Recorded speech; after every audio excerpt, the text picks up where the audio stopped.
Eu já vi café filosófico, mas café com piqui é o primeiro. Né? Acho que tem combina, inclusive, mas vamos explicar por que a gente escolheu esse nome. Lógico, a ideia é um café filosófico, porque a gente quer trazer temas de desenvolvimento humano com uma pitada de filosofia. Isso, mas sem a pretensão de transformar todo ele, né, numa conversa filosófica. Não é acadêmico. Isso. Né? Não tem esse compromisso de ficar trazendo o pensamento complexo e todo resolvido e tal. Não, mas a gente vai trazer sim alguns pontos mais profundos. Né? Claro. Então é um café. Como não é esse café filosófico tradicional, então a gente resolveu o café com piqui porque também tem a ver com nós dois, né? Vamos lá.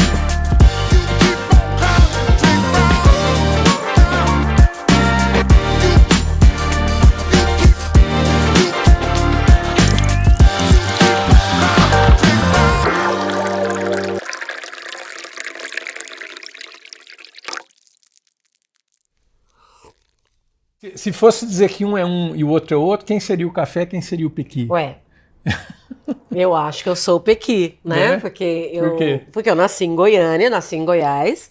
Nós nos conhecemos e casamos em São Paulo, mas eu sou originalmente de Goiás. E o piqui é uma entidade goiana, né? Se para cada região você tem algo que a caracteriza... Uma comida típica, assim. Por exemplo, se eu te falar muqueca capixaba, aí já te leva, né, pro Espírito Santo. Mas se eu falar só muqueca, de repente a gente sobe e vai pro Nordeste. Bahia. Isso. Do mesmo jeito que se eu falar arroz carreteiro, vou lembrar da minha amiga Giovana. Sinto que te amo, Giovana. Que faz um carreteirinho delicioso. Então, é o piqui para Goiás. O piqui. E o piqui, ele fica bom com arroz, né? Eu não sei, eu não gosto muito de piqui, você sabe disso. Então, né? abafo, Carlos. Esse é um problema, né? Abafo, Carlos, porque você não gosta de piqui, você não gosta de pamonha, você não gosta de empadão. Não, pamonha até gosto. Gente, esse é o goiano... A pamonha que não gosta de mim, eu gosto de pamonha. O candidato a goiano mais desqualificado que eu conheço na minha vida. Ele não gosta de piqui, não gosta de pamonha e não gosta de empadão, né? Mas vamos lá.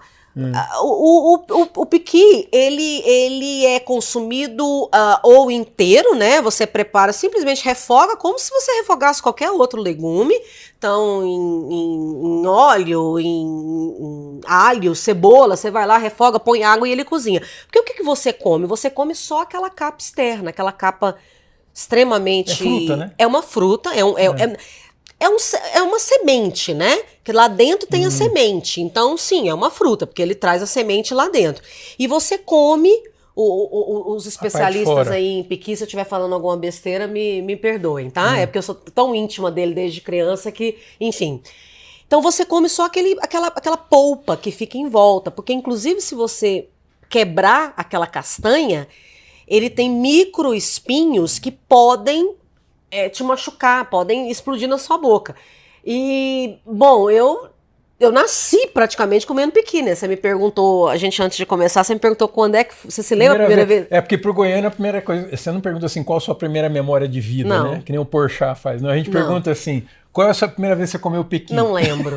Não lembro, mas deve ter sido... A minha mãe conta que era, sei lá, que eu tinha 1 ano e pouco, 2... Assim que eu consegui segurar alguma coisa na mão, uma das coisas foi o piqui, já era o piqui. Então eu meio que, pra mim, cresci como sendo uma coisa absolutamente normal. Claro, mais adiante é que eu fui percebendo que era uma coisa que distinguia ser goiano, estar em Goiás, né? Isso é a nossa brincadeira, o café com piqui. Porque então eu sou o piqui. Eu sou paulistano. E agora me explica o café. São Paulo... já foi o maior produtor de café, o estado que mais produzia café no Brasil. Inclusive, eu nasci em São Paulo, capital, mas cresci em Botucatu, ia na fazenda de um tio meu que era em Marília, então naquela região lá tem muito café, né? Aí até hoje tem. Mas o São Paulo não é mais o maior produtor, ele é o terceiro maior produtor, né? Hoje, o maior produtor de café é Minas Gerais, o segundo é Espírito Santo, né? Mas o São Paulo já foi meio reconhecido pelo café. Teve no início da Primeira República, a República Velha, né, que se chama, era a política do café com leite. Não é? A gente estuda isso na escola. Exatamente. Era uma oligarquia, né? Ficavam revezando o poder entre dois estados. Sendo o café representado por São Paulo e o leite em Minas Gerais. Só que hoje Minas Gerais é o maior produtor dos dois. Então hoje Minas ficou com o café com leite todo para ele. Mas no nosso caso, o café ficou para mim e o pequi ficou para você. Né? Legal. Então isso é por isso que é o nome. Agora, eu acho mais importante que nossa conversa de hoje foque para explicar para as pessoas o porquê do nosso slogan principal. Isso, vamos começar do começo, né? A vinhetinha já entrou, então já se sabe que é o... Não se esqueça de viver. Né? Viver o quê, Luciano? Isso a gente vai explicar muito bem. Vamos chegar lá. Vou contar uma coisa para vocês. Vamos chegar lá. Isso aqui vai ser meio recorrente, tá? Ele fala umas coisas assim, de repente eu tenho que fazer assim, ó. Viver o quê, Luciano? Eu vou pegar a origem dessa expressão, mas depois nós vamos explicar o autor que usou de uma maneira poética, interessante, que eu acho que tem muito a ver com o nosso desenvolvimento humano, tá? Que é Goethe. Meu amigo.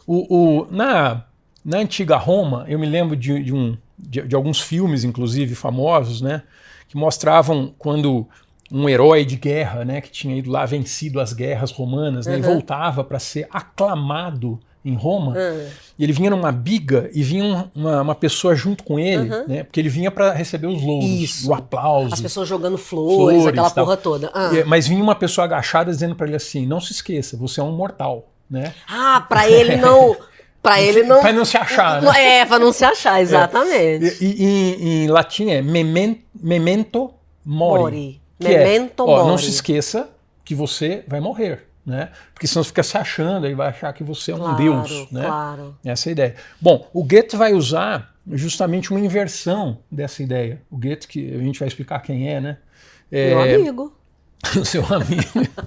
Adoro. Ele vai usar em textos diferentes, em momentos diferentes da literatura, o momento vivere. Que seria, não se esqueça de viver, ou não se esqueça da vida. Né? Não se esqueça de gozar da vida. Isso, é. Tá. E eu acho que ele trouxe muito isso para o homem moderno, o ser humano moderno, né? Que nós vivemos essa vida atribulada, cheia de coisas, cheia de ansiedades, né? E não sabemos aproveitar o nosso momento.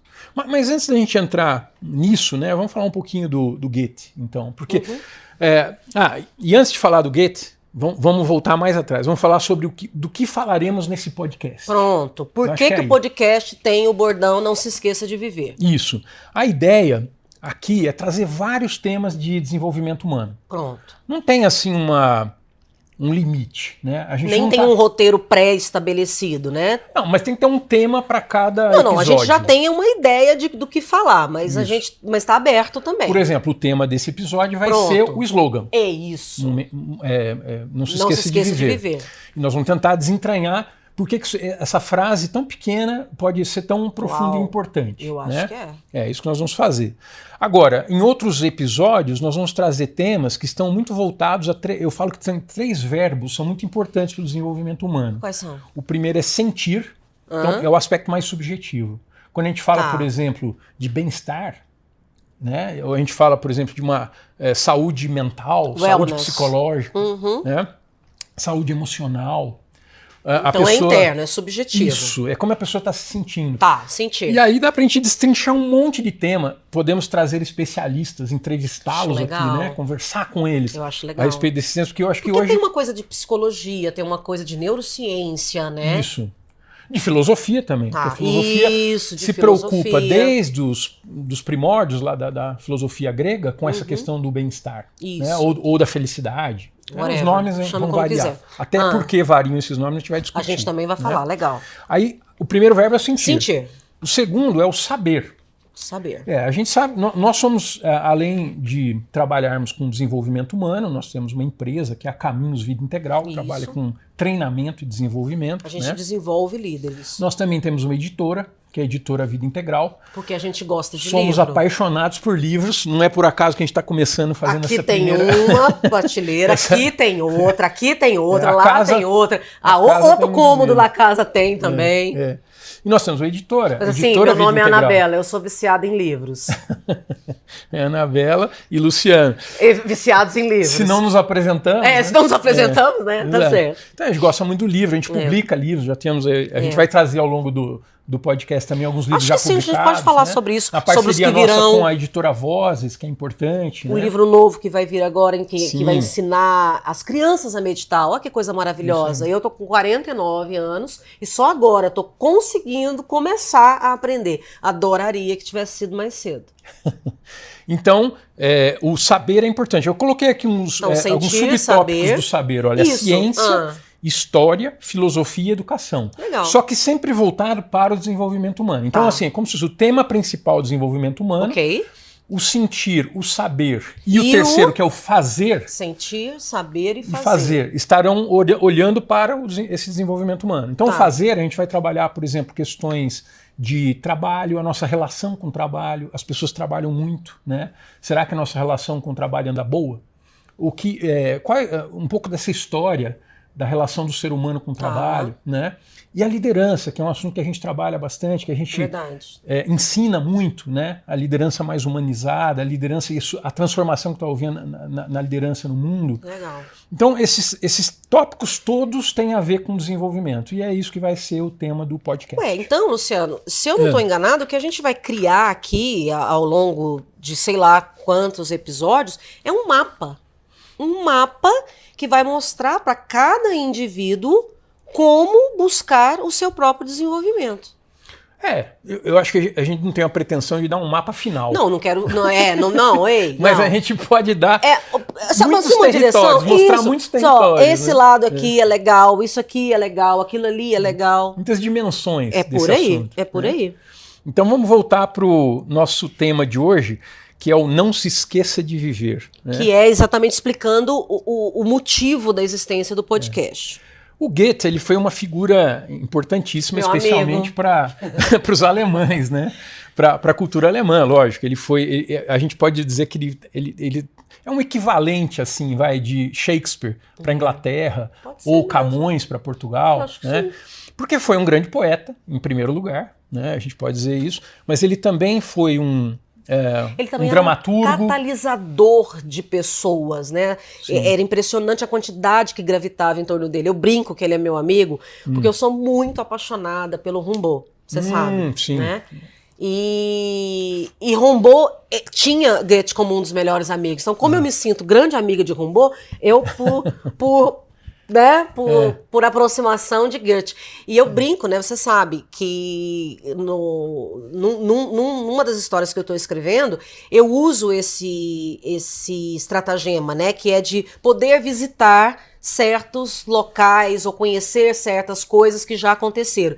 E uma das que se isso fosse verdade, meu Deus, o que eu queria era poder participar de cada um dos saraus que Goethe fez. De preferência os que Rimbaud estavam, porque os relatos são de uma conversa de altíssima importância, de profundidade assim, ímpar. Ele tinha um domínio da cultura muito grande, era Muito. aficionado na Grécia Muito. antiga, então a Grécia era, vamos dizer assim, a fonte de muitas inspirações filosóficas, do pensamento do Goethe, E né? como escreve bem, né? Escreve com elegância, né? Nossa, Bom, era uma outra época, né? Era É uma de uma outra época. elegância, é assim, chega a ser, de ler reverenciando mesmo, é como, quando estava lendo Afinidades Eletivas, eu sentia a mesma deferência ou a mesma reverência de que quando estava lendo toda a obra de Dickens, por exemplo, porque é uma literatura superior, não tenha dúvida.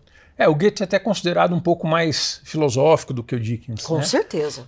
Mas, então, além de poeta, ele foi um dramaturgo importante, estudou ciências naturais, ele adorava ciências naturais, e se tornou também um gestor da cultura, né? Na República de Weimar, Isso. onde ele viveu muitos anos lá com o Duque. E Ele tal. foi convidado, né? Tem umas questões controvertidas que faz parte da vida de todos esses gênios, né? Geralmente. Ele ao mesmo tempo que ele, vamos dizer assim, queria a modernização do mundo, sair daquela fase mais feudal, né? Mas, porque ele nasceu em 1749. Isso, falar, vamos situar no tempo? Nós 1749. Ele vai viver principalmente a segunda... Ele vive em a partir de 70, aí eu preciso ver, eu não tenho de cabeça. Mas é mais ou agora. menos isso. Mas ele vai ficar, então, ele vai viver a segunda metade do século XVIII, né, 1749 até o final, e vai também viver uma boa parte da primeira metade do século XIX. Isso, né? os 1800. Inclusive ele teve face a face com Napoleão, quando Napoleão invadiu, né, toda aquela região em que ele vivia, tal. Enfim, é bem interessante a história dele. Então foi um desses grandes gênios da literatura. Né? Interessante que tem uma expressão que eu gosto muito, que é do interior, né, que diz assim, ó, cada enxadada uma minhoca. Né? Então, o primeiro livro que ele publica, né, o primeiro romance que ele escreve, que é Os Sofrimentos do Jovem Werther. O romance de formação. Não. Esse é de um jovem que se apaixona pela esposa do melhor amigo. Isso. Então é um amor impulsivo. Né? Aí ele sofre. Ele vai sofrer. Isso acaba sendo um romance epistolar, né? São as cartas que ele escreve. E vai acabar sendo a inauguração do romantismo. Olha só, ele inaugurou toda a tendência romântica, da chamada escola romântica, né? Com esse livro. E depois, mais tarde, ele vai escrever Os Anos de Aprendizagem do Wilhelm Meister, que vai ser considerado o primeiro grande romance de formação. Isso, pronto, eu estava com isso na cabeça. E ainda vai escrever muitas outras obras, por exemplo, o Fausto. Que é uma obra complexa, profunda. Esse aí a gente precisa tentar falar mais sobre ele. Não, já tentei. Olha, Fausto para mim tá na mesma categoria de Guerra e Paz. Desculpa, gente, mas não consigo. Mas o que eu quero falar um pouquinho do Goethe, porque isso tem a ver com o nosso tema, é a visão filosófica, o conceito de boa vida que ele tinha. O que seria viver bem? Né? Em primeiro lugar, eu adoro o conceito. Não se esqueça de viver. Não se esqueça de viver, isso. Mas que vida que era essa? Qual vida que é essa? Isso, Não é, por exemplo, um hedonismo simples. Aproveite aí os prazeres da vida. Vamos nos permitir, né? Não, né? É mais complexo do que isso, é mais profundo, né? Porque o ser humano tem potenciais que, se não forem vividos e desenvolvidos, a pessoa nunca vai estar satisfeita. Ela vai estar sempre, vamos dizer assim, com um certo vazio existencial. Todos nós estamos nessa condição humana do vazio existencial. Então, mas viver intensamente requer mais do que apenas uma tese simplista. Então vamos nos meter aí com qualquer coisa. Vamos não nos permitir, não é isso. Não é isso, é mais elaborado do que isso. Eu acho que tem a ver com presença. Isso, a primeira grande questão é a presença. Se você pegar o livro do Pierre Hadot, isso. Esse livro é muito importante, é o livro que, inclusive, tem o nome do nosso slogan. Não é? Não se esqueça de viver. Pierre Hadot é um francês, foi um filósofo francês, também já falecido, que alguns consideram que ele recuperou as filosofias do passado, dizendo que a filosofia um dia já foi muito mais uma filosofia de saber viver. E que agora, mais profissionalmente, ela se transformou numa elucubração muito acadêmica. Profissionalmente não, atualmente. Não por todos, né? Mas por alguns, sim, nas academias se tornou... Ela foi objetificada. Uma especulação muito complexa sobre o que é a realidade, né? Então você começa a não usar mais a filosofia como modo de vida, como viver melhor. Porque as pessoas não entendem mais. Até porque é tão difícil entender, né? As pessoas se afastam dela. Claro. Né? E o Hadot, ele faz isso, ele volta aos filósofos da Grécia, principalmente.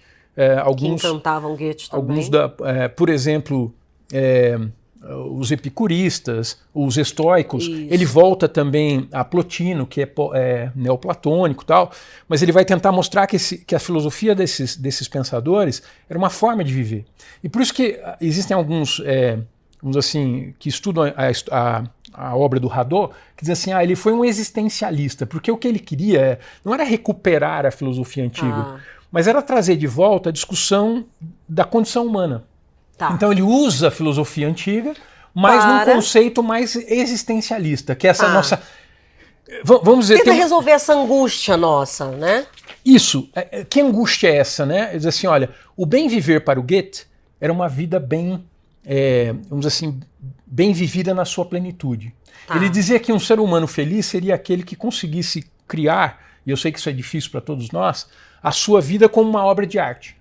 E que tivesse, então, no processo, um começo, um meio, um fim, uma obra bem acabada, uma obra bela.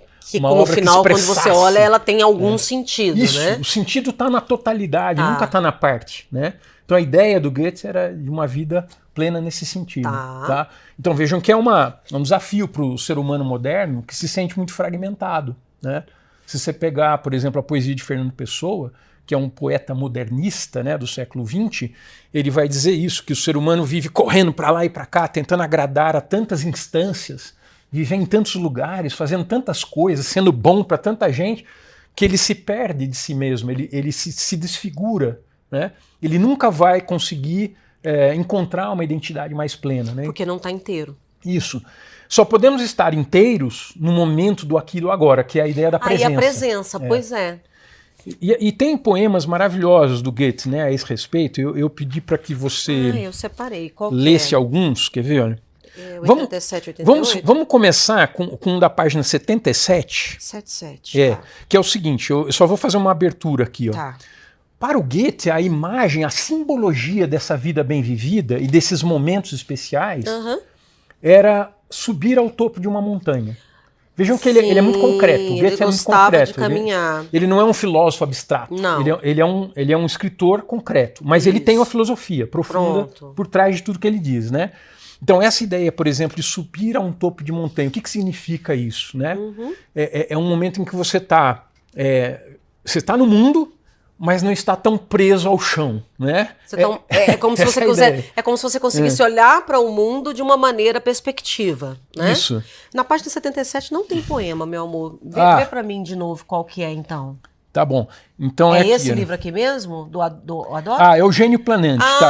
É a página 87. 87, tá aqui. Isso. Entre o alto e o baixo, eu plano a fim de olhar com alegria. Deleito-me com a profusão de cores, regozijo-me no azul celeste.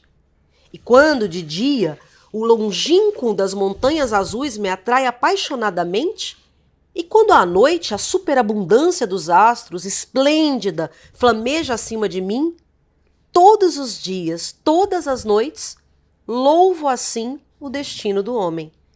Se ele sempre se concebe no que é justo, sempre possui beleza e grandeza.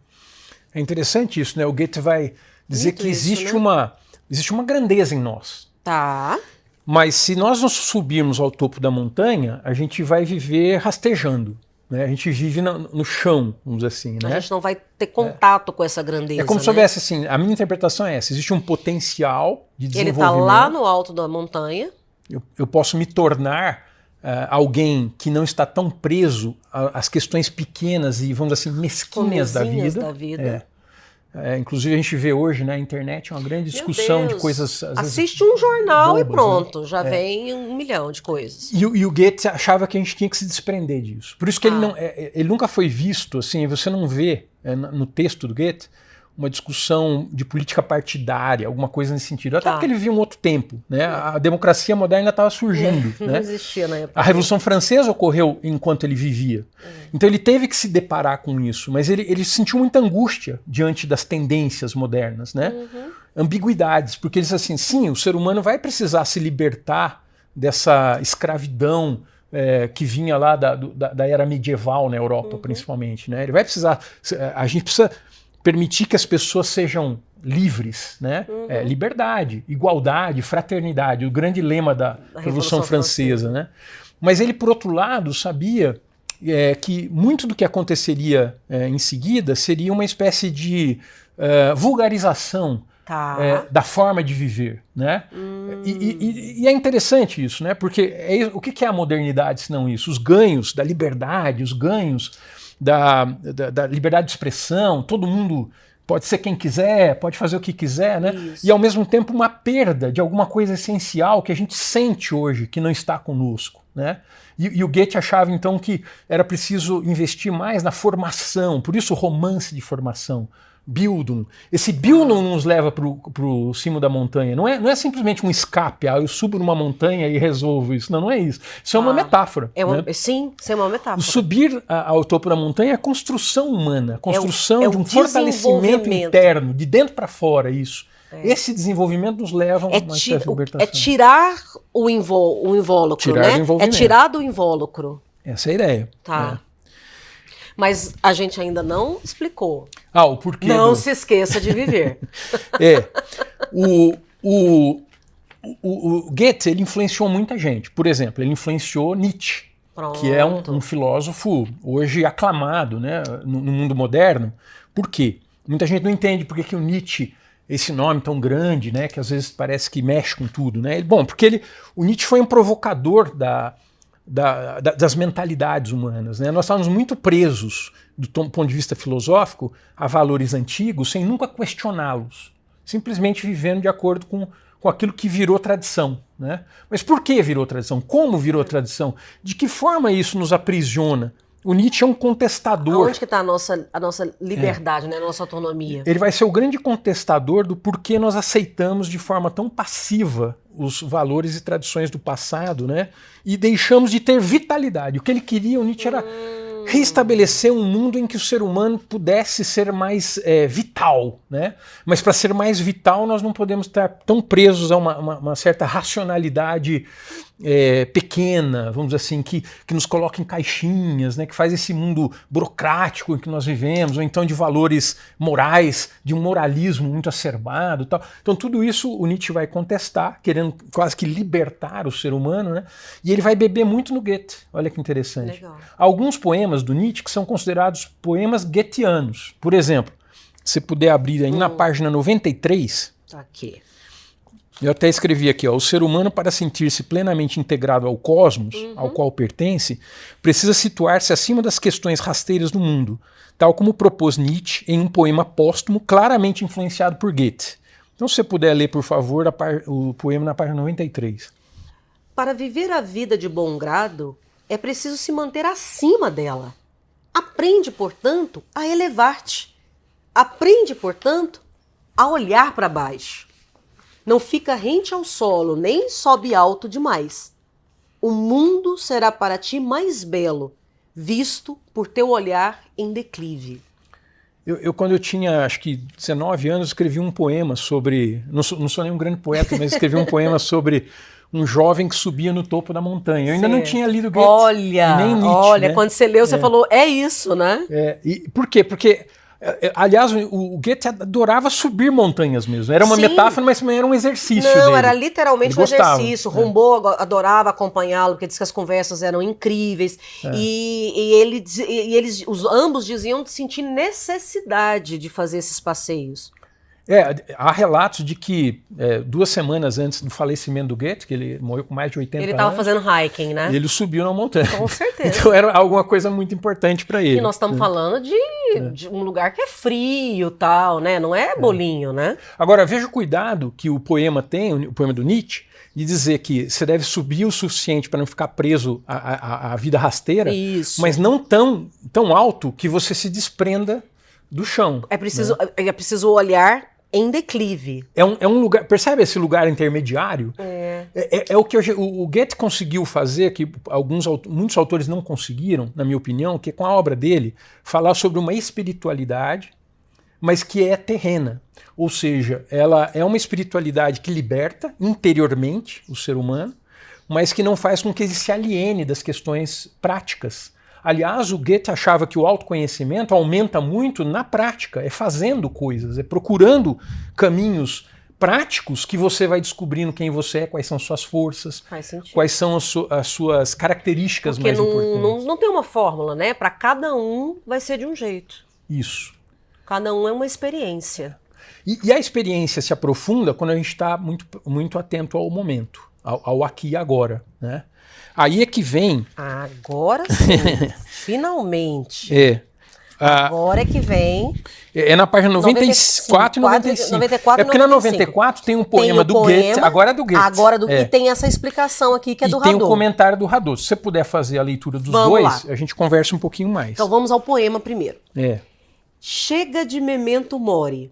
Prefiro não repeti-lo. Porque deveria, no voo da vida, torturar-te com limite. Sendo assim, tal qual um velho barbudo, docendo, te recomendo, caro amigo, conforme a maneira que for tua, sem mais, vivere memento. Ele vai pegar e vai... Ele fala, não tem mais esse negócio de você é um mortal. Né? Não fica lembrando da mortalidade. É isso. Ele aqui se refere a uma influência que ele recebeu. Porque eu falei muito que o Goethe influenciou muita gente. Por exemplo, o Nietzsche influenciou Freud de maneira profunda, Jung de maneira profunda. Então, Goethe foi influência para muita gente. Legal. Mas ele também foi influenciado. E quais eram as grandes influências de Goethe? Ele gostava muito dos... Spinoza. Dos antigos filósofos. Também. Ele tinha uma referência muito forte na Grécia, mas para um filósofo mais próximo da época dele, foi Baruch de Spinoza. Né? E Spinoza tem uma frase muito famosa que ele diz assim, a última coisa que o filósofo deve pensar é sobre a morte. O filósofo, o trabalho do filósofo é falar sobre a vida. Não sobre a morte. Como viver. Como viver. Memento mori é a memória da mortalidade. E mas ele diz assim, memento... É a memória da vida. Da vida que pulsa. Aquilo que Nietzsche queria, trazer de volta a vitalidade do ser humano. Ele achava que o ser humano está reduzido, está preso, está aprisionado por uma série de questões. E, na minha opinião, tudo se resume à falta de autoconhecimento. Porque por mais que a gente discuta aqui, parece que a gente teria uma tendência ruim de ficar colocando a culpa em alguma instituição, ou algum indivíduo, ou em algum momento texto atual, né? Ou no... O Spinoza não faria isso. Em momento nenhum ele vai dizer assim, olha, o que nós precisamos é olhar pelo autoconhecimento, nos conhecer e conhecer melhor a nossa circunstância e aí viver de maneira mais plena. É uma afirmação positiva da vida, percebe? Essa é a ideia do Spinoza, que vai influenciar muito o Goethe em muitos aspectos. Se puder ler também... A explicação agora do Hadot. Do Hadot, isso. A vida é um voo situado entre o celeste e o terrestre, entre o céu estrelado e as cores da terra. E segundo detalhe, se a vida é um voo, ela é um impulso, uma aspiração para o infinito, que não deve ser perturbada pela ideia do fim e do limite. Goethe é aqui discípulo de Spinoza. Abre aspas. A meditação do sábio não é uma meditação sobre a morte, mas sobre a vida. Fecha aspas. Tem um restante aqui. Pois não. Pode-se evocar a esse respeito uma cena de uns anos de aprendizagem na qual Wilhelm Meister, ao visitar a sala do passado imaginada pelo tio de Natália, vê num sarcófago um personagem que lê um rolo onde estão escritas estas palavras. Eu não vou ler o alemão porque eu vou Mas está traduzido. Mas está traduzido. Então é algo como Gedenk zu leben, não se esqueça de viver. Isso. Então, essa é vamos dizer que essa é a frase mais importante do nosso podcast. Né? Tudo até agora foi para explicar essa frase. Para explicar de onde ela veio. Né? Ela veio com Goethe. Mas tem mais um poema do Goethe que eu vou querer que você leia. Tem mais um aqui, é verdade. Que vai ser, vamos dizer assim, o fecho de hoje. Porque é muito fácil dizer, né? Não se esqueça de viver. Mas as pessoas podem, nos acompanhando, dizer assim, tá, Luciano, legal, tá, Bela, legal, vamos viver, né? Mas vocês disseram, não é uma coisa tão óbvia, não é uma coisa tão simples. O mundo de hoje quase que nos arranca, vamos dizer assim, a possibilidade de uma vida mais plena. Por exemplo, a tecnologia, ela está tão difundida e tão fragmentária, com tanta informação, com tanto fragmento, que você perde a percepção da vida como obra de arte. Né? A vida passa a ser sufocante. Né? Você passa a viver talvez só no final de semana, o que também não tá legal, né? Porque a gente não tem caixinha, né? Nós somos uma coisa só. Tudo que nós vamos falar aqui no podcast é para ajudar as pessoas a se sentirem inteiras novamente. Ou se nunca se sentirem inteiras pela primeira vez. Olha, né? que lindo. Porque na vida moderna seria mais natural que nós nunca nos sentíssemos inteiros. Ou nunca tivéssemos uma experiência mais profunda do ser. Porque isso é uma outra questão importante para o Goethe. O Goethe considerava muito importante esses momentos especiais. Alguns mergulhos, né? em que você parece se sentir unificado com a natureza, né? Aliás, a visão do Spinoza é muito essa. Bom você ter tocado nesse assunto, porque eu estava com essa sensação. Não dá para separar a espiritualidade da natureza. Isso, eu estava com a sensação de que esse não se esqueça de viver, para além da questão de ser algo voltado para me dizer, viva o agora. Aproveite o agora. Aproveite o agora. Seize the day, né? Lembra da Sociedade dos Poetas Mortos? A frase latina que significa viver o momento, viver o dia, carpe diem. Exatamente, aproveite o dia. Ali já, quando porque assisti umas 12 vezes aquele filme, já vinha em mim essa ideia de que tinha algo a ver com presença, que tinha algo a ver com... Vamos viver... O que é... Então vamos lá, o que é presença? É viver integralmente aquele momento. É sem querer voltar ao passado e sem querer sofrer pelo que vai vir. Porque eu só tenho, na verdade, hoje. Eu só tenho agora. Então é viver isto integralmente, viver esse agora. E tenho também agora comigo, nesse ponto da conversa, essa noção de que isso vai ser mais possível se a gente colocar a natureza junto. Porque quando a natureza vem... Então, se eu estou falando, por exemplo, a gente falou de caminhadas, sabe? Nossa, não tem... Para mim não tem uma coisa mais gostosa. Isso eu ia te perguntar. Qual que é o momento que você acha que você está vivendo de maneira mais aberta, mais plena, Luciano, nos últimos tempos? Todas essas vezes tem natureza envolvida. Nós estamos caminhando para chegar numa cachoeira, a gente está andando numa praia bonita, a gente está... No jardim. A gente tá aqui em casa, eu tô no meu escritório, mas eu escuto aqueles passarinhos, eu saio, eu vejo eles conversando ali na árvore. É isso. Pessoal, os cachorros. Não saiba que nós moramos. É verdade. Vamos explicar? Vamos falar? Porque depois a gente vai pro último poema. Tá? Vamos falar. Nós moramos numa chácara em Hidrolândia, que é uma cidade que fica a mais ou menos 35 quilômetros de Goiânia, que é a capital mais próxima, né? O aeroporto mais próximo, etc. E nós temos aqui uma área grande, e é uma área toda ela gramada e com muitas árvores. É uma chácara, né? É uma chácara, né? 2.400 metros. Isso, 2.400 metros dentro de um condomínio de chácaras. E nós temos 4 chau-chaus, né? Nós temos o Napoleão, a Panda, a Granola e a Troia. Né? A Granola tá aqui embaixo. Com a gente Granola, hoje. Levanta aqui pro pessoal ver você. Faz assim, oi gente, gente, eu sou a Granola. E a gente tem essa vantagem de, por exemplo, esse local que nós estamos aqui, a gente chama de biblioteca, é onde o Luciano trabalha, eu trabalho na, digamos, casa principal, que está um pouco mais afastada. Ele tem a vantagem de trabalhar com essa porta aberta, eu trabalho com a minha janela aberta, então não raro eu paro, porque eu tô vivendo aquele momento, e naquele momento tem um pássaro que está cantando que eu preciso ouvir aquilo. Então, todos os momentos que hoje eu percebo que eu toco essa consciência plena, essa consciência... Você está próxima da natureza. Eu estou na natureza. Eu acho muito improvável o ser humano moderno se sentir inteiro longe dessa experiência de conexão com a natureza, porque nós somos a natureza. E eu acho que nós estamos falando de algo que pode parecer complicado, mas na verdade não é. Você pega alguém que mora em São Paulo, por exemplo, vai dizer assim, você sabe, eu morei lá muitos anos, nós nos conhecemos lá, enfim. Meu Deus do céu, como é que vai fazer? Gente, o Ibirapuera... Né? Nós estivemos lá recentemente em São Paulo, passamos alguns dias no final do ano e passamos uma manhã no Ibirapuera. Coisa mais linda. É um refúgio de natureza dentro de uma cidade de muito concreto. De muito concreto, Goiânia exatamente. já é uma cidade muito concreta. Sim, né? Também, mas você tem, né, já foi, eu não sei se ainda mas já foi a cidade mais arborizada do Brasil. Então, você tem, acho que toda cidade tem um parque, toda cidade tem um cantinho de natureza. Ou você mesmo pode ter na sua casa um vaso. Eu tenho comigo que esse transporte que a natureza permite, você consegue observar uma orquídea que você compra e põe na sua mesa. A natureza está ali. Agora, de minha parte, posso afirmar que todos os momentos em que eu tive essa maior conexão com a consciência cósmica, eu estava na natureza.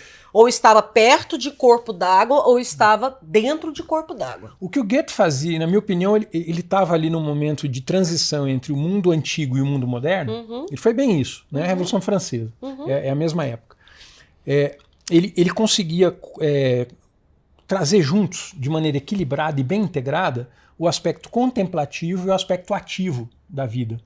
Nós somos hoje muito lançados ao aspecto ativo. Nós somos todos muito pragmáticos, sempre tentando realizar, entregar resultados, tudo urgente. Tem que né? pagar o aluguel. Bom, eu treino líderes dentro das empresas, eu sei como é essa loucura. Eu já fui vice-presidente de uma multinacional. Eu entendo bem, né, o que é essa loucura. Né?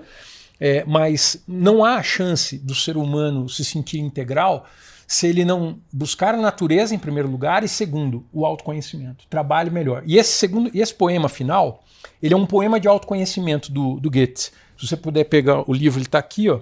Ele está na página 105. É aqueles que eu li no final de semana. Isso. Manda gracinha. É um poema só com 5 partes. Isso. E cada parte merece um comentário, uma explicação. Então vamos ler a primeira parte. A gente vai terminar com isso hoje. Então pronto. Tá? E eu vou pedir que você leia cada parte e a gente comenta entre uma e outra, tá? Eu vou precisar do outro livro que está ali também. Ó, esse aqui? Isso, vamos lá. Já vou. Isso. A primeira parte, então.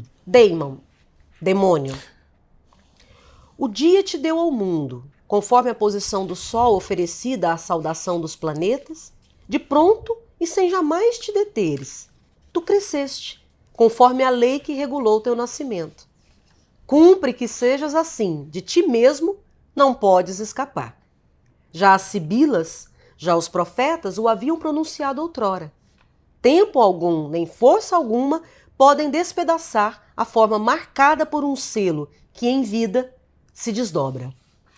Interessante essa ideia, olha, o daimon, a gente tem hoje uma concepção moderna, atual, de daimon, que daimon é demônio, e demônio é algo negativo. Isso. Dentro da concepção cristã, por exemplo, é negativo. Né? É sinônimo de coisa ruim, de capeta, né, de diabo. Mas tem uma questão semântica aí. Se você for estudar a história da palavra, você vai ver que ela nem sempre foi isso. Ao contrário, né? Daimon já teve uma conotação muito mais positiva, ou pelo menos neutra. Né? Explico. Eu estou aqui com o vocabulário grego da filosofia, que aliás é muito bom, mostrar? do Ivan. É bom, né? Esse livro eu estava lendo que você marcou para entender esses verbetes, está ótimo. Eu gosto de aprofundar alguns sentidos de a etimologia das palavras, né? As palavras têm força, né? E eu não sei grego, mas eu estudo um pouco das terminologias que aparecem na filosofia. Mas a gente sabe que há intenção na palavra. Isso. Então conhecer como aquela palavra foi formada nos mostra a intenção. Acho importante a gente entender a palavra daimon. Luciano, você está querendo mudar de novo, voltar para o significado antigo? Não, eu acho que a gente tem que entender a história da palavra, o antigo e o novo. Né? E para os gregos, está aqui no vocabulário, olha, para os gregos, os demônios que os designam globalmente associavam-se à fábula dos heróis, seres humanos divinizados, portanto intermediários entre a divindade e a humanidade. Então o demônio, ou daimon, era um ser especial que faz a mediação entre a divindade e os seres humanos. Isso é uma das concepções gregas. Tá? Sócrates vai dar um uso ainda um pouco mais específico. Vai contribuir. Ele vai criar uma forma de usar. Né? Então tá aqui, olha. Mas foi Sócrates quem deu a reputação ao demônio. Para ele, é um guia ligado à sua pessoa, uma espécie de anjo da guarda. Então, se a gente quisesse trazer o que significa daimon para o mundo contemporâneo, né, esquecendo um pouco o que virou, a gente diria que tem mais a ver com o anjo da guarda. Mas tem uma terceira concepção que eu acho a mais importante, que é essa aqui, olha. Para Alexandre de Afrodisia, o daimon de um homem é a sua natureza. Então, o daimon, quando o Goethe escreve esse poema e ele começa falando do daimon, ele está falando de autoconhecimento. Ele está dizendo assim, toda criança que nasce, todos nós quando nascemos, temos um daimon. Ou seja, temos uma constituição, uma natureza. Isso. Percebe? Cumpre que sejas assim, de ti mesmo não podes escapar. Então, cada um de nós teria uma espécie de constituição individual, única, cada um é diferente do outro. Você não consegue fugir totalmente dessa constituição e estaria até ligado ao próprio destino, que é a pessoa que você vai se tornar. Né? Então vamos dizer que daimon, a primeira parte do poema traz isso. Mas será que nós conseguimos manter uma espécie de constituição fixa? O ser humano é fixo ou ele muda ao longo da vida? Ele muda todo dia. Você, entre a sua adolescência e hoje, dá para dizer pelo menos uma característica que mudou muito por causa das experiências que você teve? Sim, Eu costumava ser muito mais boca de sacola do que eu sou. Explicando Explica pra quem aí não o que conhece é boca de sacola. fala demais, assim, muito espontânea, né, de falar muito. Hoje eu já consigo filtrar, falar isso não é momento, isso não tá na hora. E você acha que as experiências da vida, os acontecimentos da sua vida, tiveram alguma importância nessa mudança? Sem dúvida. Tudo que eu li, tudo que eu aprendi, tudo que eu já passei, quer dizer, quantas vezes eu pude conscientemente falar, poxa, se eu tivesse parado 3 frases antes, o resultado teria sido diferente. Então já tem essa... Vamos para a segunda estrofe, Vamos. então? Porque o poema tem 5 estrofes, nós vamos para a segunda agora. Vejam só, ele vai usar 5 palavras gregas, Isso. uma em cada estrofe. A primeira é daimon. O primeiro é daimon, a gente já viu o que é. Isso. Vamos lá, para a segunda. A segunda é taik, traduzido como fortuna. Hum. Esse limite rigoroso é, porém, contornado com presteza, por ser um mutante que caminha conosco e à nossa volta. Tu não permaneces só. É em contato com os outros que te formas, e é bem possível que não faças diferente dos outros. Ao longo da vida, ora algo vem a calhar, ora se vai. Ela é jogo fútil e é despendida em jogos fúteis. Já em silêncio, se arredondou o círculo dos anos, e a lâmpada continua à espera da chama que a fará brilhar. Ó, esse é taik. Importante essa segunda estrofe de vários aspectos. Primeiro, o que significa taik, né? Eu vou ler aqui para vocês de novo no vocabulário. É bem pequenininho. Diz assim, ó, na mitologia, a fortuna, sorte, enviada pelos deuses. Isso é taik. É a sorte enviada pelos deuses, né? Ou seja, é algo que não está no controle do ego pensante humano. A gente poderia chamar de destino? Não, o destino ele vai ser formado pelo encontro dessas dimensões. Dessas Por 5 exemplo, dimensões. o daimon e o taik se encontram o tempo inteiro. Existe um daimon que é a minha constituição, a minha natureza. Isso, a minha natureza me leva para uma determinada... Vamos dizer que se a gente falasse de Jung aqui, a gente falaria de um arquétipo, pessoal. Exato, é o meu arquétipo, meu eu estou arquétipo. levando para a vida, Isso. mas eu vou em encontro da sorte. Né? Mas é a sorte que vai me dizer se eu vou para cá, se eu vou para lá. É verdade ou não que coisas acontecem? Opa! Por exemplo, eu sei que na sua infância aconteceu algo muito sério com seu pai, que mexeu muito com o seu destino. Todo. Foi um problema de saúde. Sim, meu pai teve um problema de saúde muito sério, ele teve um AVC com 34 anos e ele primeiro quase morreu e depois quando volta, ele volta já aposentado. Então a gente tinha um padrão de vida que de repente desapareceu e isso foi marcante, né? Ao ponto de que com 14 anos eu já comecei a trabalhar. Eu costumo dizer que desde os meus 14 anos meu pai não compra uma calcinha pra mim, mas não por maldade dele, mas porque eu é que tinha que ir atrás mesmo pra conseguir. E isso determinou o resto da vida todinho. Porque eu sabia que eu tinha que estudar, porque eu cresci com a minha mãe dizendo que era só o estudo que ia libertar a gente daquele ciclo. E foi isso. Eu não sei como é que seria a minha vida se meu pai não tivesse tido esse AVC. Então o taik que está no poema são as coisas fortuitas, fora do nosso controle, que vão acontecer com o daimon. O daimon está aí com suas características, mas ele vai encontrar. E os encontros humanos são importantes. Vejam, de novo, o Goethe era influenciado por quem mesmo? Por Spinoza. Exato. Spinoza tem uma frase famosa também que diz assim, todo ser é potência, mas a potência se desenvolve nas relações. Sim. Então Goethe tinha muita consciência de que um ser humano, no processo de formação, ele vai ser influenciado pelos encontros humanos. As pessoas que passaram na sua vida. Pense na importância dos professores. Os agentes de transformação, Os agentes de transformação da sua vida. Que transformam, que mudam a sua vida. Isso. É isso Alguns podem até, vamos dizer assim, ameaçar a integridade ou a saúde pode ser. Eu imagino do seu que daimon. Eu imagino que haja encontros, digamos, que a gente pode dizer que tem uma polaridade positiva e encontros com uma polaridade neutra ou negativa. Isso. Mas são encontros e vão determinar a mudança. Porque ele fala aqui, né?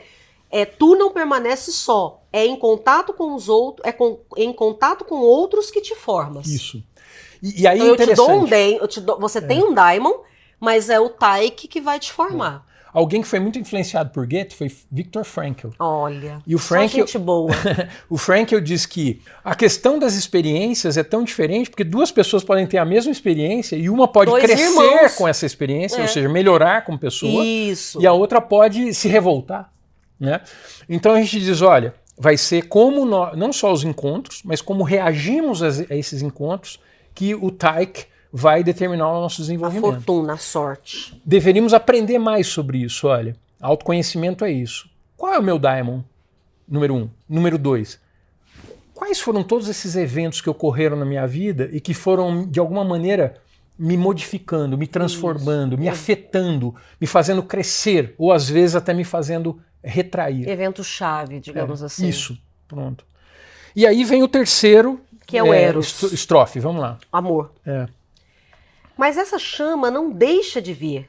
Ele se precipita do alto do céu, para o qual outrora, saindo do antigo caos, ele se havia lançado. Aproxima-se, planando sob suas asas aéreas, girando em torno das frontes e dos corações, durante todo o dia de primavera. Parece fugir, mas logo retorna. E então, que felicidade no sofrimento, tanta doçura, tanta angústia. É verdade que muitos corações se dissolvem no geral. O mais nobre, porém, se consagra ao único. Lê para mim agora a última frase da estrofe anterior. Do Tyche. Do Tyche. E a lâmpada continua à espera da chama que a fará brilhar. Isso. O que fará acender a chama do ser completo é o amor. É o Eros. É o amor. Por isso que ele fala, a última do Tyche e a lâmpada continua à espera da chama que a fará brilhar. E a primeira do Eros mas essa chama não deixa de vir. O amor acende o ser. O amor faz com que o indivíduo possa se tornar quem ele tem como potencial. Não existe desenvolvimento humano sem amor. Mas o amor ainda é muito confundido, ou as coisas não são tão claras, principalmente no mundo moderno. Quando você fala em amor, você pensa logo em sexo, enfim, sei lá, né? Esse amor romântico. Se você for estudar na filosofia a ideia do Eros, Platão vai ser o primeiro a conceituar de maneira mais densa, e ele vai mostrar que existem níveis do Eros. E os níveis mais básicos são níveis sensoriais. Então ele diz assim, não, sim, o prazer erótico pode ser o início de um processo que vai levar a um amor maior, mas não é o amor como um todo. Né? O que você está me dizendo é que a gente pode olhar para o amor com a mesma lente, por exemplo, dos níveis de consciência. Sim. Vai ter um amor bege, tem um tipo de amor vermelho, roxo. A gente precisa explicar aqui o que são essas cores. Quando a gente passar por isso, a gente pode voltar. Mas assim, existem níveis de consciência. Isso. Então, todos nós temos, vamos dizer assim, uma potencialidade de amor mais físico, mas também temos uma possibilidade de um amor mais espiritual. E vamos dizer que aí você tem nuances, né? Quanto mais o amor independe do aspecto físico, mais pleno ele é, mais libertador ele é. É o ágape?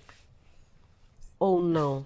Aí nós temos as palavras gregas que significam amor, e o agapiel, vamos dizer assim... Ou é o amor mundi da Hannah Arendt, algo assim. Também, né? mas o agape... Vamos com calma. Então, o agape vai requerer muitas discussões aqui, né? Porque o agape nasceu do encontro entre, vamos dizer assim, a filosofia grega e a religião cristã. Tá. Quando os cristãos chegaram à Grécia, e Paulo foi o primeiro a fazer esse movimento, né?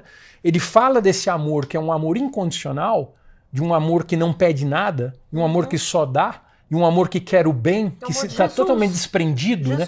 E que é para todos, é como o sol que brilha sobre todos. Cristo cósmico. E os gregos não entendem isso, porque eles dizem assim, nós não temos essa definição aqui, não existe essa categoria. Eles só tinham dois tipos de amor, que era o amor, vamos dizer assim, romântico, o amor eros, o amor que é físico, sexual, é físico, e o amor que eles tinham pelos também, filhos, que é filia. Que o filia é o amor de amizade. Isso, né? O amor que você tem pelos filhos, pelos amigos, e enfim.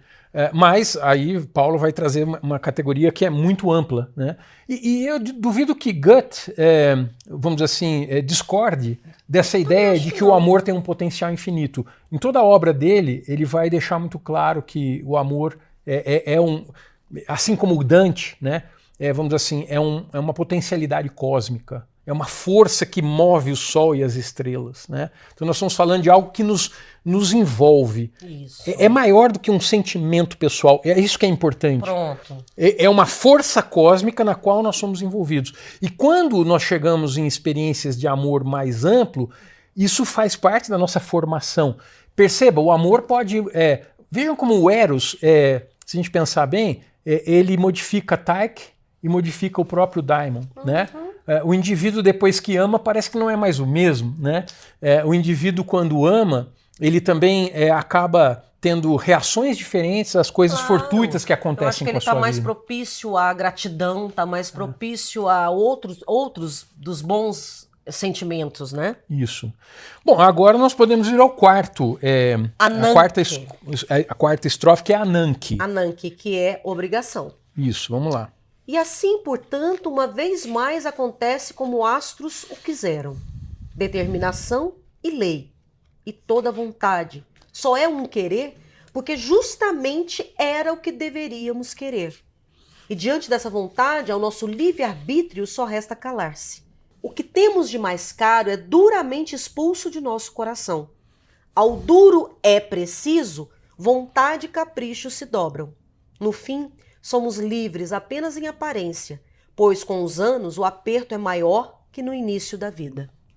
O Ananke aí é muito importante para a discussão que o Goethe quer trazer sobre o autoconhecimento. Ele vai dizer assim, cuidado, porque existe uma tendência inevitável para nós de assumirmos obrigações. O próprio Eros, o amor, nos leva, por exemplo, a constituir uma família, não é isso? Aí você tem as suas obrigações de manter uma casa, de manter, né? Sabe essa história da gente falar de pagar boleto? Né? Essa brincadeira. A gente brinca com os cachorros, né? A tranquilidade, quem não sabe o que é pagar um boleto, né? Então, todo ser humano vivendo em sociedade tem obrigações. Nós temos obrigações cidadãs, temos obrigações de trabalho. Né? Tem horário, tem cumprir, tem regra. A gente até discute se as novas gerações estão entendendo isso, né? Porque o mundo mudou tanto que às vezes talvez perca um pouco essa ideia de que há obrigações. Sim, nós temos obrigações. Porque nós, inclusive, somos beneficiados por tudo aquilo que a sociedade, de alguma maneira, construiu antes de nós. Né? Nós somos beneficiários de muita coisa. Então nós temos o dever de retornar isso para a sociedade. E em nível pessoal, as obrigações para mim, por exemplo, elas são os nossos hábitos, os bons hábitos. Então, para mim é uma obrigação me alimentar bem, me exercitar. Então tem que ter horário para essas coisas, você tem que estar preparado. Eu não posso chegar lá na academia, por exemplo, sem um tênis. Então, sim, você tem a vida é obrigação. O Goethe tinha consciência muito clara de que essas obrigações poderiam cercar de tal forma a vida humana que você fique insensível aos aspectos que nós estamos discutindo até agora. Por exemplo, o próprio amor. O amor se perde no cotidiano de obrigações. De obrigações. Isso. Ou o indivíduo se revolta porque o ambiente de trabalho não é o que ele gostaria que fosse, porque o chefe é durão, porque uma pessoa... vamos dizer assim, fez alguma coisa lá no trabalho que não agradou, né? Intolerância ao erro, né? Nós vivemos, às vezes, em ambientes tóxicos no ambiente de trabalho, né? Como é que essa questão da vida de obrigações acaba reduzindo o nosso potencial ao invés de aumentar? Pronto. Né? Ele tinha muita essa consciência. Então ele está mostrando, até agora, esses 4 elementos que vão ser completados por um quinto, que aí sim seria a forma de fazer com que o ser se sinta mais pleno, tá? A chave está no quinto elemento. Teve até um filme chamado Quinto Elemento. Adoro esse filme. E no poema do Goethe também. É o quinto elemento que vai ser aquele elemento que vai criar, vamos dizer assim, a possibilidade de que os 4 anteriores se equilibrem sem nunca sem ser exagerados, sem se tornar uma polaridade. Na medida em que eu li a primeira vez, né, quando a gente estava testando o que eu li, eu fiquei pensando em pesos e contrapesos. Parece-me que Daimon, Tyche e Eros estão de um lado da balança e agora a gente precisa contrabalancear. Aí vem a obrigação e agora Elpis, esperança. Vamos ver o que é o Elpis, que é o nosso último tema e de alguma maneira resgata tudo que nós falamos antes, tá bom? E a leitura é importante. Elpis, esperança. E no entanto, esse limite, essa barreira de bronze, essa porta obstinada, eis que dela saltam os cadeados, mesmo sendo ela tão velha quanto as mais velhas rochas. Um ser alça voo, livre de toda gravidade e de toda restrição, acima do teto das nuvens, das neblinas, dos turbilhões de chuva. Ela nos transporta para as alturas, dando-nos asas. Vós a conheceis bem. Ela voa em todas as direções através de todos os espaços. Um bater de asas. e longe, atrás de nós, os éons. O Hadot, ele questiona o que significaria o Elpis para o Goethe, a interpretação do Goethe, né? E ele vai dizer que a gente pode traduzir como asas da esperança, tá? Ou asas da esperança, né? Legal. E para o Goethe, a forma como essas asas, a gente ganha asas para subir no topo da montanha, isso está ligado à poesia e ao momento, à presença, à ideia da presença. A presença é uma espiritualidade. É você estar no aqui e no agora, de maneira mais profunda. É um atributo da espiritualidade. Você tá percebendo a sua conexão com a totalidade, porque você desconstrói, vamos dizer assim, os desejos do seu ego por um momento, para que você sinta a sua essência originária, né? É preciso desconstruir o ego e as preocupações com o futuro, os seus sofrimentos em relação ao passado. Você precisa se libertar de passado e futuro, estar aqui e agora de maneira mais livre. E o que faz com que essas asas voem, né? Quer dizer, você voe para o topo da montanha, é a poesia e a espiritualidade, né? As chamadas artes superiores, né? A arte, de um modo geral, para o Goethe é o grande veículo da sublimação, da transformação, da libertação, né? Então nós estamos precisando, no mundo atual, de vários caminhos que possam nos levar a essa leveza, né? Vou até ler aqui um trechinho, olha, que é comentário do Hadot. A poesia e a música, eu coloquei entre parênteses, e a música, né? Que como um evangelho profano, a expressão do Goethe, é capaz de nos livrar dos pesos terrestres. A poesia que Zeus deu aos humanos para que eles se livrassem do jugo da necessidade, né? Então, quando nós deixamos de ver a beleza, de estar abertos à arte, e a maior arte para o Goethe era a própria natureza, ele diz assim, olha, a natureza faz arte o tempo inteiro, e o ser humano faz arte como um complemento dessa arte da natureza, percebe? Lembre-se, Goethe, muito influenciado por Spinoza, tinha uma ideia de que espiritual e natureza são a mesma realidade. Isso, para Spinoza, Deus é a natureza. O espiritual é interno, é interioridade. E a natureza é exterioridade. É como se fosse corpo e alma do cosmos. Né? Então Goethe vai dizer assim, olha, nenhum dia da sua vida deixe de entrar em contato com essa profunda espiritualidade do real. Porque é aí que você sobe ao topo da montanha e se liberta. Continua cumprindo suas obrigações, continua no trabalho, continua nas relações humanas, no amor, no eros, continua com o seu próprio daimon, continua se confrontando com as questões da sorte, porque nós não sabemos o que vai acontecer amanhã. Mas o que vai manter você voando para o topo da montanha e, portanto, tendo uma vida de alto valor e tornando a sua vida uma grande obra de arte, é a sua conexão com a própria arte e com a natureza e com a espiritualidade. É isso que fecha. Tudo muito bom, tudo muito bem. Mas realmente nós vamos precisar de vários episódios para você explicar o como. Bonito demais tudo isso que você falou, né? Tudo bonito demais da conta.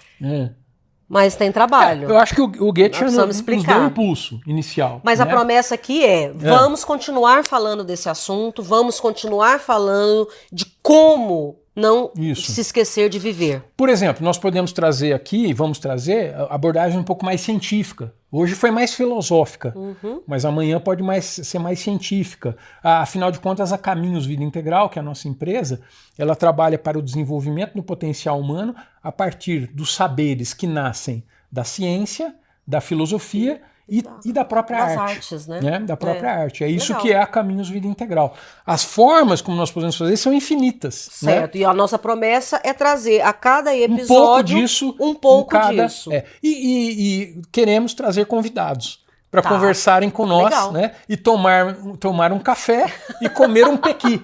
Não sei, porque vai depender se a pessoa gosta de pequi, né? Tá certo. É isso. Você quer dar alguma dica a respeito de pequi? Eu gostaria de falar duas coisas sobre o pequi. A primeira, para quem como eu conhece muito, muito pequi, já comeu... A gente está acostumado com um pequi que é, digamos, pequeno, né? Um tamanhozinho pequeno.